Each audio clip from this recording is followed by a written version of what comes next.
Slatter of GTA Sports, and welcome to another edition of GTA's ISO Mode.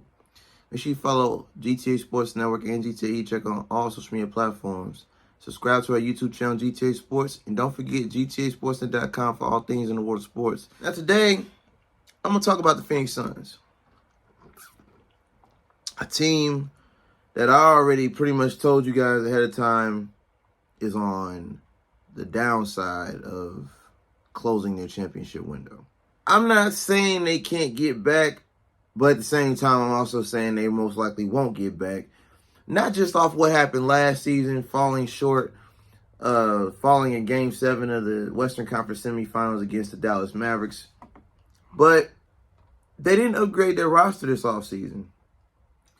They've decided to go with continuity and bring back everybody and overpay, if you will, for DeAndre Ayton to match the contract offer that the Indiana Pacers had set, because they wanted DeAndre Ayton, like I said in the previous ISO mode, in regards to, which, by the way, the video I did on the Pacers building around Benedict Mathurin.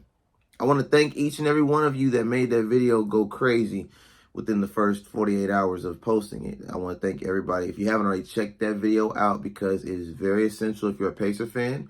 I think you'll love the video, because I'm very optimistic at what I'm seeing right now, as long as the Pacers front office don't screw it up. Please, as an Indiana Hoosier hometown native, I hope and I pray they don't screw this rebuild up. But back to the Phoenix Suns. If you haven't heard already, power forward Cam Johnson, who was averaging career high 14.9 points per game, 3.9 rebounds, and 1.3 steals per game, tore his meniscus last Friday and is going to be out for most of the season, if not all of it. He had to undergo surgery, and there's no timetable on his return, according to multiple sources around the Phoenix Suns. Well, with that being said, there's really nobody that I see, even though the Phoenix Suns are 7-2 and they're number one in the Western Conference right now with a 7-2 record, ladies and gentlemen, they're front runners.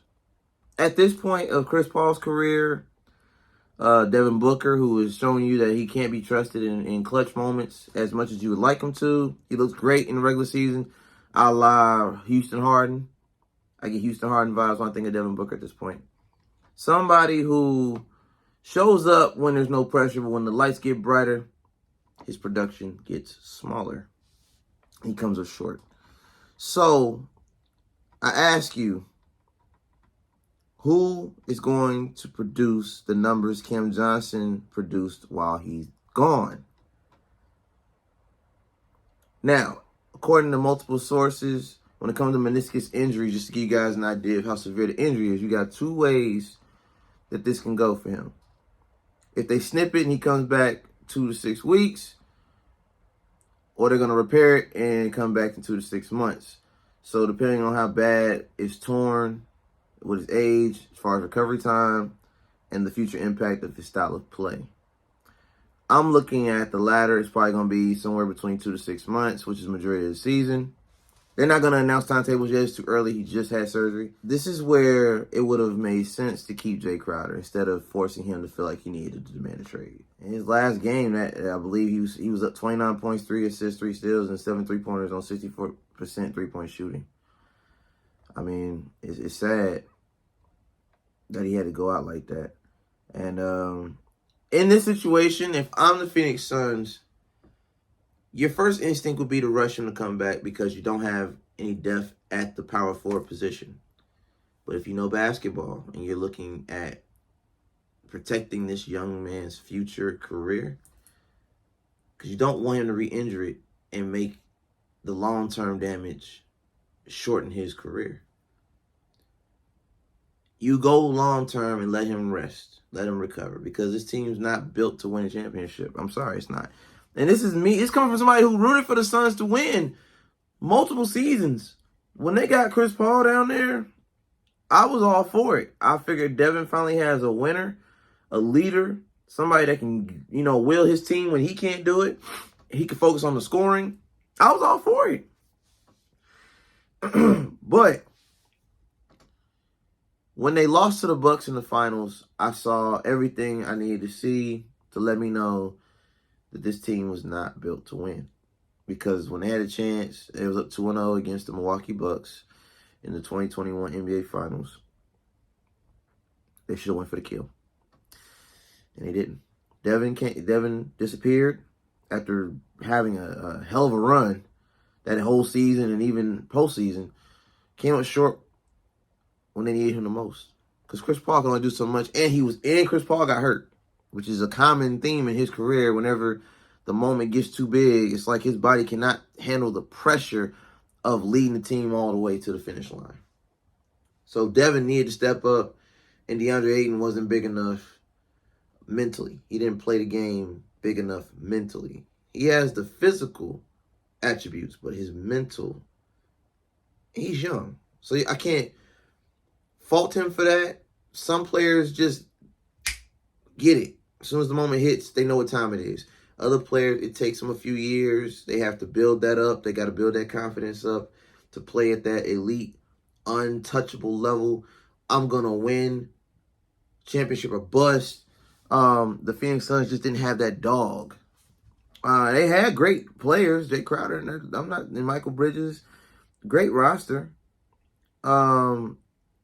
Overall, to get back to the Cameron Johnson situation, which is a very unfortunate, terrible timing, because he is a part of their starting lineup. If I were to go and look at their roster, I just don't see how they can replace that production. That's going to be a serious problem moving forward when these other Western Conference teams get better. You got Ish Wainwright from Toronto. I don't know what he's really... I mean, you got Torrey Craig, who's going to play more minutes now, unfortunately. Michael Bridges is a small forward. You can't move him around. That's really his position. You got Josh Okogie from Minnesota, formerly of Minnesota. This team's really guard heavy. You know, you still got Dario Saric, but I'm pretty sure he's up for trades. He's in trade conversations. I don't see him doing too much. And he can't produce the same way Cameron Johnson could from scoring. He can't shoot the three. But some of the other things that Cameron Johnson does, being younger and being more athletic and more versatile with his style of play, Dario Saric's not going to be able to fulfill that. It's going to take an all-out team effort from Devin Booker, Chris Paul, Landry Shamet, Cameron Payne. I'm naming. It's going to take a team effort. Shout out to Jock Landale, who's the backup center coming in behind Bismack Biyombo.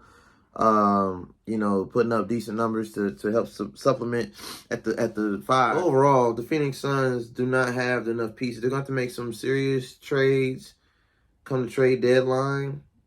If DeAndre's not performing up to snuff, consider moving him, even though you just paid him a huge contract. See if there's a team gullible enough to eat that or make you pay for a portion of it. And then you send him off somewhere like, I don't know, the Indiana Pacers, the team that should have got him in the first place. But hey, just a suggestion. Not saying you should listen to me. Well, I know. But DeAndre don't want to be there.